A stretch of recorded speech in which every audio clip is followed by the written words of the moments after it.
ఇది తెలుసుకోవడానికి నాకు 5 ఇయర్స్ పట్టింది, కానీ నేను నీకు ఒక్క నిమిషంలో చెప్తా. లైఫ్ గురించి 8 చేదు నిజాలు. నెంబర్ 1, సాలరీ ఒక డ్రగ్ లాంటిది.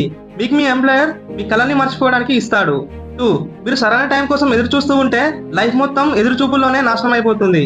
3, ఎప్పుడైతే మీ లైఫ్ ని బెటర్ గా మార్చుకోవడం స్టార్ట్ చేస్తారో అప్పుడు మీరు మీ 99% ఫ్రెండ్స్ ని కోల్పోతారు. 4, మీరు మీ అమ్మనాన్నలు రిచ్ కదనే సాకుతో మీ సమస్యలకి వాళ్ళని నిందించడం మానేస్తే లైఫ్ లో 10 రెట్లు సంతోషంగా ఉంటారు. 5, మీకు 100 సెల్ఫ్ హెల్ప్ బుక్స్ అవసరం లేదు. మీకు కేవలం యాక్షన్ తో పాటు సెల్ఫ్ డిసిప్లిన్ అవసరం అంతే. 6, భూమి మీద అన్నిటికంటే కష్టమైన మిషన్ మన కళల మీద దృష్టి పెట్టడం, ఇంకా సులువైన పని కంప్లైంట్ చేయడం.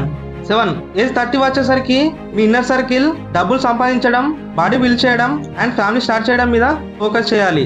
8, ఇప్పుడు టాక్సిక్ రిలేషన్షిప్ లో ఇరుక్కుపోతారు ఎందుకంటే వాళ్ళకి ఒంటరిగా ఉండడానికి భయం. మీరు ఇక్కడి వరకు చూసారు అంటే అర్థమవుతుంది మీరు 0.001 లో ఉన్నారు. అంటే వాస్తవానికి మీరు ఏదైనా మొదలు పెడితే పూర్తి కూడా చేస్తారు.